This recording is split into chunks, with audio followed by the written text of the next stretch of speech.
Hello, welcome to Talk to Me Tuesday podcast, where we talk about parenthood, mental health, relationships, generational cycles, and trending topics. So, tonight's topic, we're going to be talking about a trending topic, which is a mother decides to cut off her daughter's hair on TikTok Live to punish her. But before we get into that, please show some love and share. Make sure you hit that follow subscribe button so that you do not miss another episode of Talk to Me Tuesday.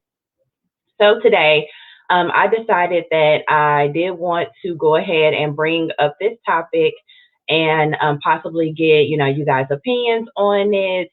What did you think when you saw this? And if you did not see it, I have a clip of a little bit of the incident here for you. So let's get into that. To use physical discipline.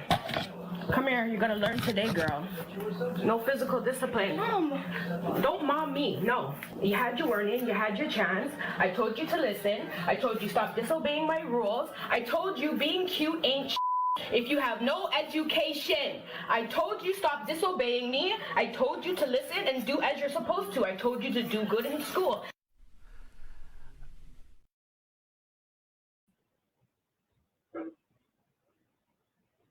Okay, so that was a snippet of one of the videos of the now viral clip of the mother deciding to cut off her daughter's hair.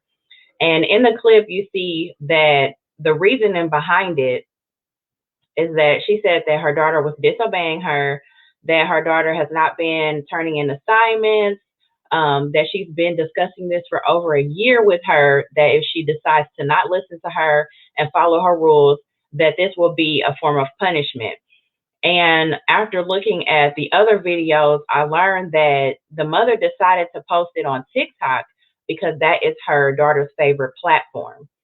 So if you watch the clip, you see that before she decides to cut off her daughter's hair, she has her daughter sitting there. She takes time to set up the camera, and then she proceeds to grab the daughter's braids, where you can hear the daughter's like, no, stop. And then the mom is going on about, I told you to listen to me. I told you to follow my rules. I told you to stop disobeying me. And I told you that this was going to happen. And while she's doing this, the daughter's kind of just sitting there and letting her cut off the braids. So first of all, before even speaking on the incident or anything like that, I do want to say that I understand that parenting is hard. I have 4 kids of my own. I have 2 boys and 2 girls. I have a teenager, a teenage daughter. I have a son that's about to be a teenager, and I have a toddler and also a 7-year-old. So I understand that parenting can be hard. Not only is it difficult, there's no book that tells you, I mean, they have books, but there's no book that tells you what to do in the right decision to make. There's no outline on this is exactly how you're supposed to do it. You do what you feel is best, right? You make the decision that you feel is best because you understand that there is going to be a point in time where they're going to be adults, and how you parent them is ultimately what's going to happen when they turn into adults. So I understand that parenting can be frustrating. I have had frustrating times myself being a parent. I understand that it can be frustrating having a teenager. I mean, sometimes the things that they do and say can be upsetting and can cause you to react in a certain way.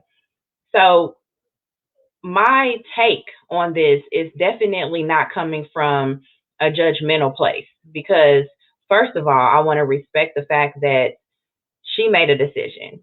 She made a decision on what she thought was going to be best for her child, right? Now, do I think that the decision that she made in going on TikTok Live, going on live, period, recording it, period, do I believe that that was the best decision to make? Absolutely not. And here are my reasons why I believe that going on live and humiliating her daughter was not the best idea. For one, it's on TikTok. And we all know that TikTok is one of the number 1 social media platforms right now.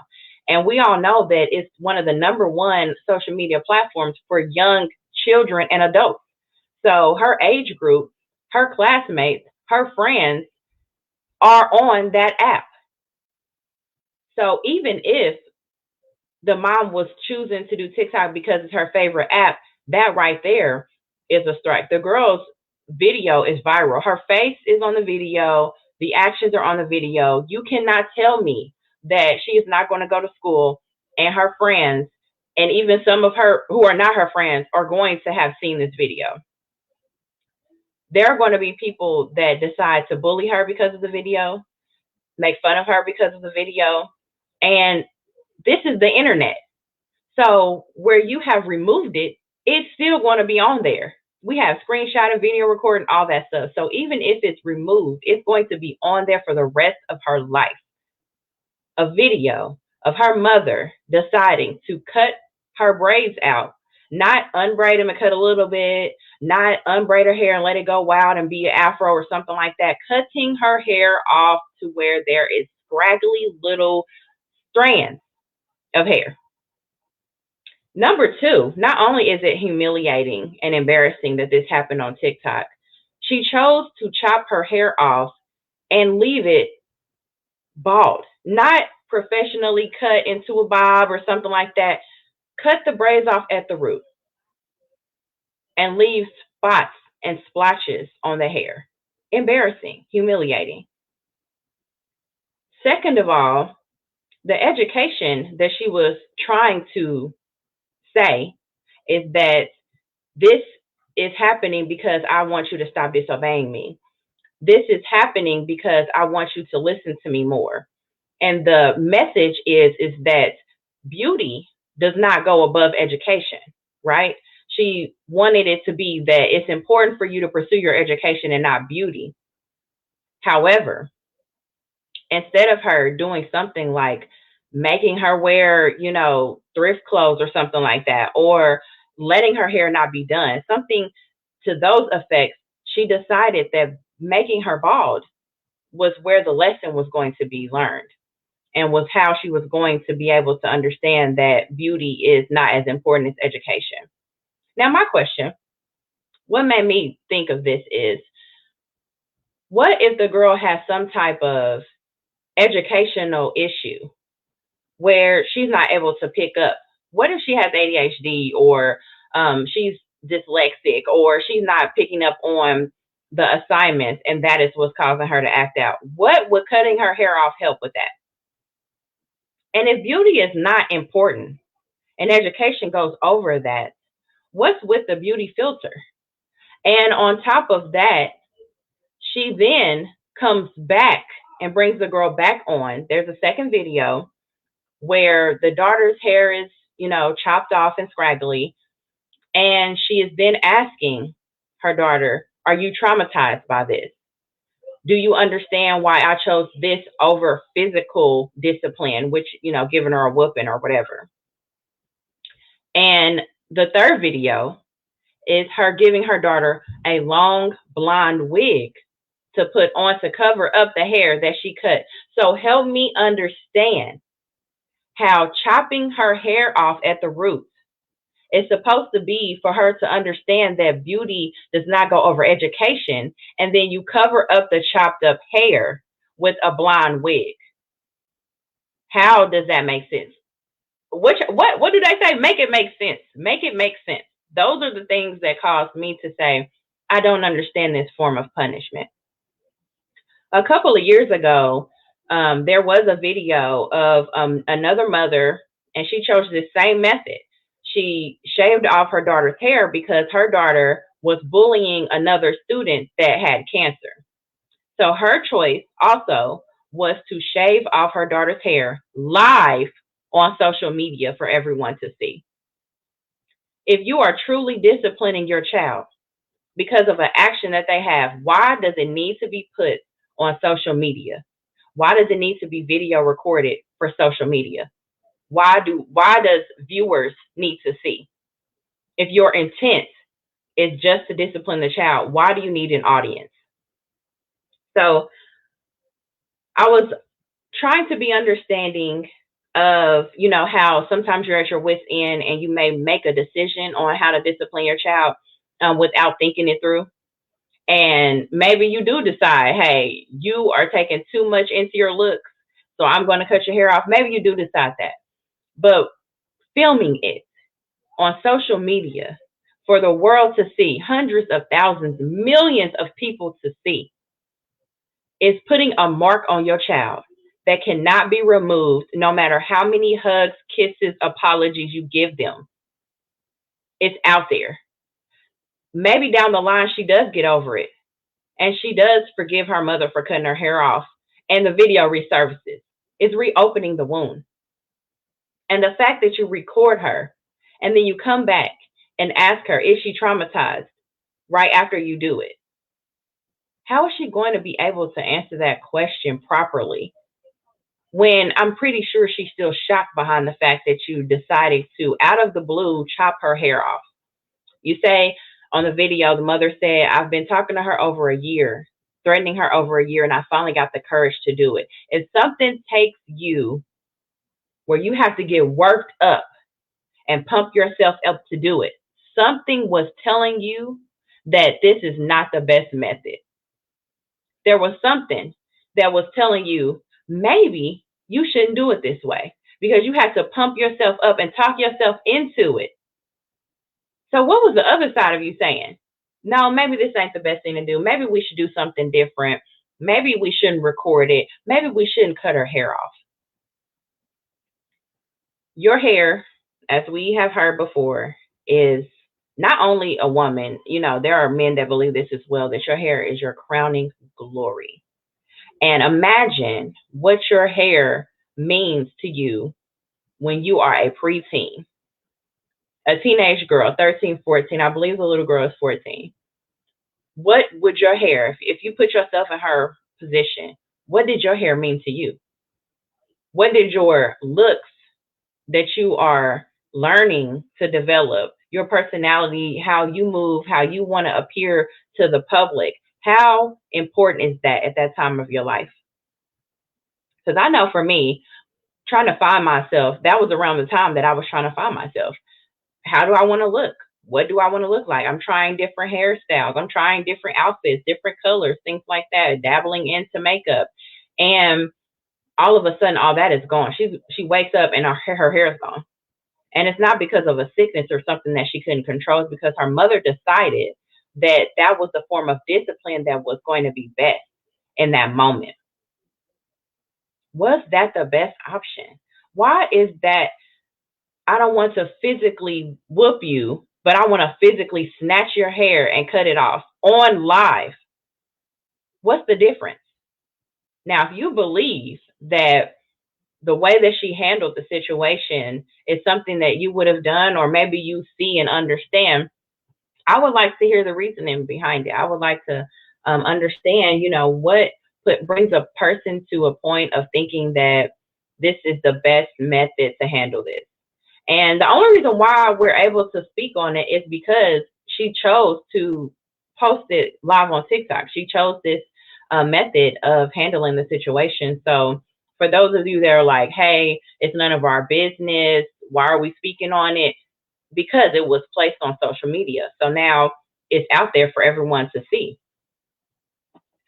So I believe that, if you follow me and you look at my lives and you've heard me speak on it, you know my stance on corporal punishment, whooping your kid, beating them, whatever. My stance on that is that I do not believe it's necessary.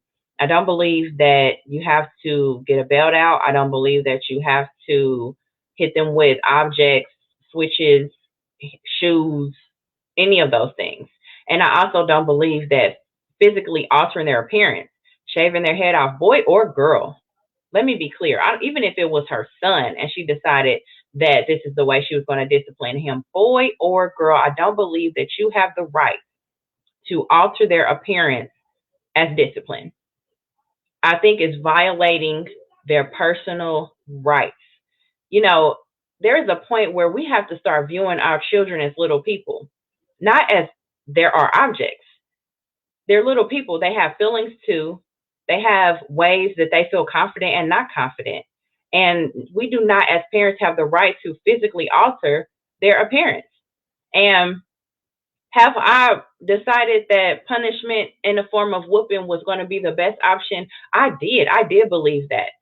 I did believe that when I was younger. I believed that you disobey me, you're getting a whooping. And that is how I was raised. That's how my parents were raised. And it took me getting older, realizing that you don't have to put your hands on your child for them to listen to you. I had two separate sides. One side, my mother believed in whoopings. My dad did not. My dad believed you can just talk to the child and explain how they're not supposed to be doing certain behaviors. My mom believes that if you don't follow the rules, you get a whooping. There's two different sides of it. I was able to see two different sides of it. And I was able to parent my child in two different ways. I have tried the whooping and I have tried the talking. And for me and for my household, I believe that you do not have to put your hands on your child for them to listen to you. You may believe different, and that is perfectly fine. When I look at the dynamics of a mother and daughter relationship, I have two daughters of my own, and nowhere inside of me would I believe that they're not listening to me. Let me cut their hair off. There's nowhere in me. Now, I have a teenager. So absolutely, of course, there are some times when I'm like, hey, what are you saying? You talking back? Hey, your attitude is terrible. But there is nothing in me where I can imagine taking scissors and cutting off my child's hair.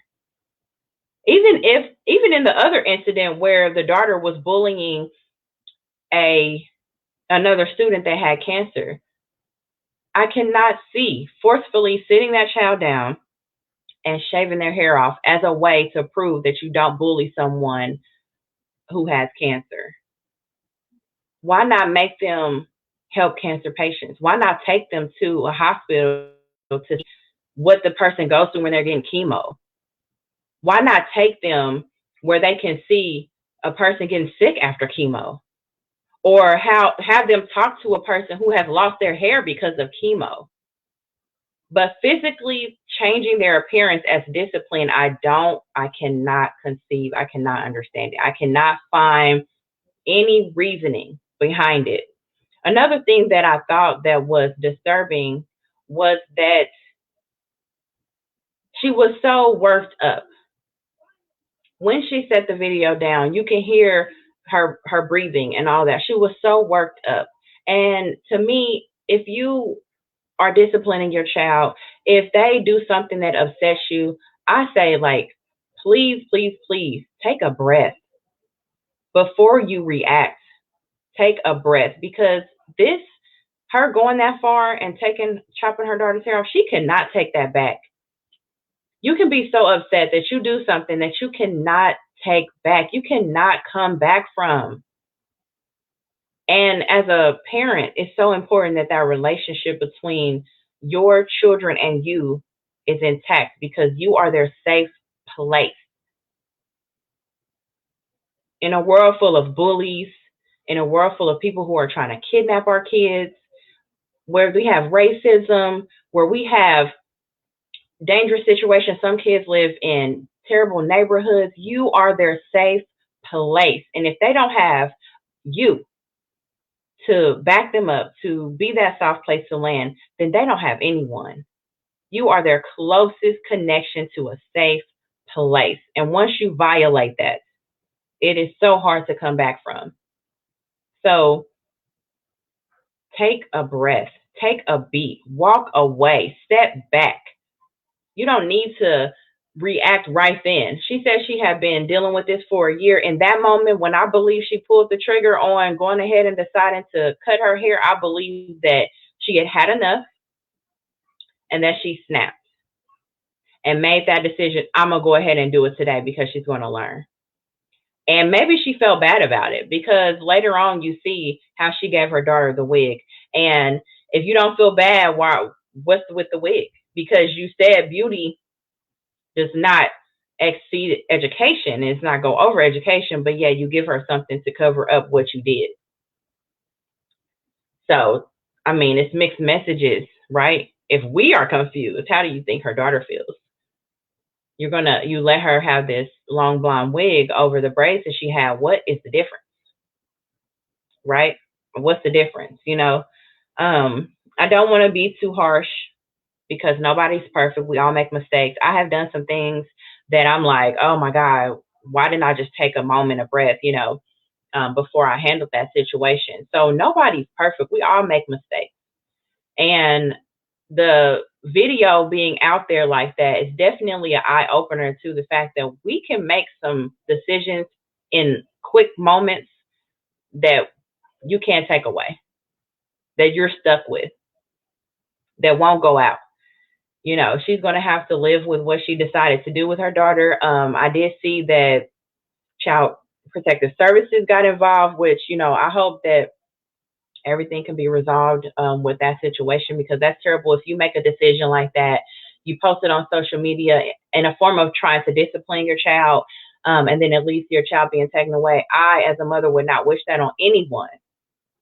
So let's not be too harsh when we're judging, because we don't know. We're not in that household. We don't know what she's been dealing with her daughter that pushed her to that point. Or if there is mental health issues or anything like that, we don't know. We can only go based off of the videos that were put out there for us to see, and that perspective of everything. We don't know. We don't live in that house. But I do hope that this is a learning lesson, for anyone that was deciding on some form of, maybe you're at your wit's end, you don't know what to do, and you're deciding to discipline your child online. It can lead to a point of where now you have the state involved. Now you don't have your child anymore. Or the girl gets bullied at school because of them seeing, what her mom did to her. And now that your mom did this, it leaves it open for them to feel as though you don't have any protection. Let me bully you. And it's too much pressure for her, because teen suicide, children taking their lives, is real. As young as 7 and 8, that's reality. That's real. So you have to also think about these things when you're putting it out there on social media. You are putting it out there. Your child is on social media. It's your daughter's favorite app. She's on there, followers and all this stuff. And the decision that you made in a split second is now going to be there forever. Millions of people are going to see it and see what you did and decide to react that way. So I'm just telling you, as a parent, take a moment, take a breath before you make a quick decision like that. And definitely putting it on social media, just from my opinion and my stance on it, I do not believe that is anyone's business on what action you have decided to do to discipline your child and putting it out there on social media. It's really to a point of where there's no lines anymore of like what you share and what you don't share. And the line of putting certain things out there is getting crossed to where people are not even thinking and they're just putting it out there. Not everything deserves to be on social media. So let's keep the conversation going. When you saw it, if you saw the clip, how did you feel? Is this something that maybe you have thought about doing before, maybe disciplining your child on social media, or, even if it's whoopings or whatever, talking to them, anything like that? Is this something that you have decided to do? Have you done it yourself, discipline your child and put it out there for everyone to see? Would you do it? I would like to hear your thoughts on it. Again, thank you for tuning in and watching with me. And I will see you all again on the next episode of Talk to Me Tuesday. Have a good night.